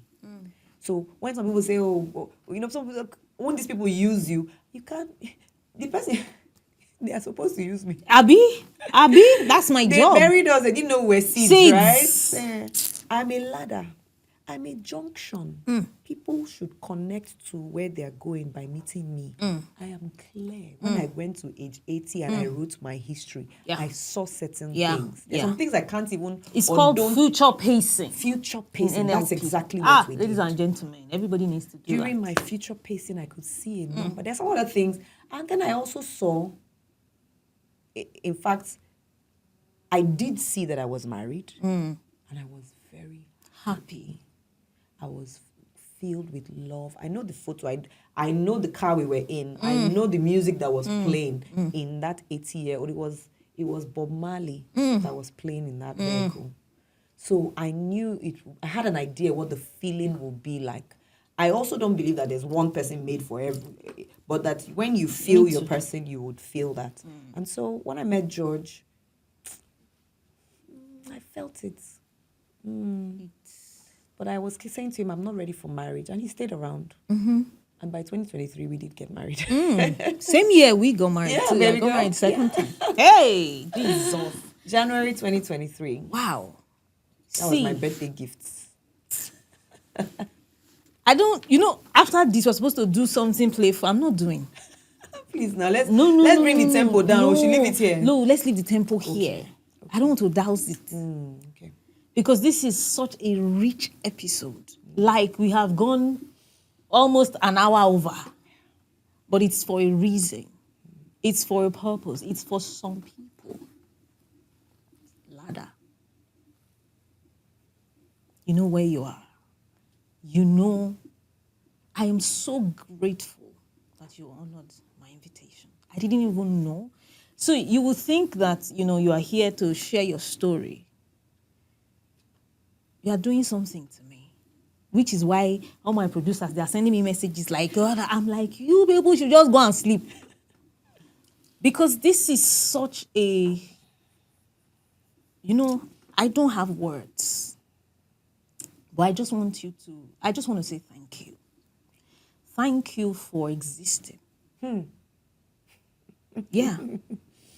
Because you are giving permission to others. Yes. That's my job. Yes. I say it all the time. Yeah. My job is to give you permission to Yes. Yeah. You're giving permission to others. You are telling people, like I always say, it is never too late to start over. Look at you. With all of this, do you know some people did not go through half of what you went through? Today, they are hiding somewhere. They are small. They are letting other people. They are in terrible marriages, begging, seeing themselves as second fiddles. You get, because I have a child, because I've been divorced, because they are just taking it. Who will marry me? Which man? Like, I have to be this so that, I will have cover. Here you are, saying, I am the cover. I am the cover. I don't know, you people that we watch, whether it's for you, this is for me. You understand? Like, I feel so, I can't start speaking in tongues. I'm trying to compose. I'm telling you the truth. I feel you. Believe me, I feel you. Because this is a nation. Yes. That will birth nations. Amen to that. This is a nation that will lead people to walk through the Red Sea. You know that scripture that said, until Deborah.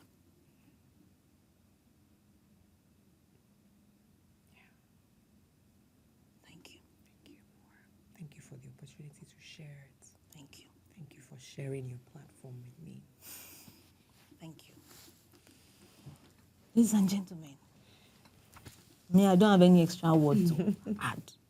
Because this is a book, this is a movie, this is a conference.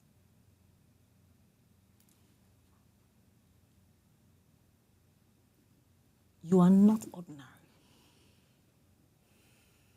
No matter what you have been through, you are not ordinary. You are here for a reason. I used to run a blog called Shattered But Not Broken. I talk about the shattered glass that is more beautiful when there's, rays of light come upon it. It leaves beautiful rays.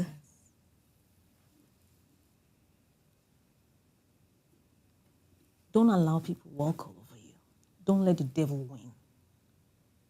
You are not ordinary. Thank you so much for listening to this. Till I see you next week again to bring another powerful guest, another powerful episode. I always say, it is never too late. And I say it today with so much passion. It is never too late to start over. Bye for now. Cut. Una don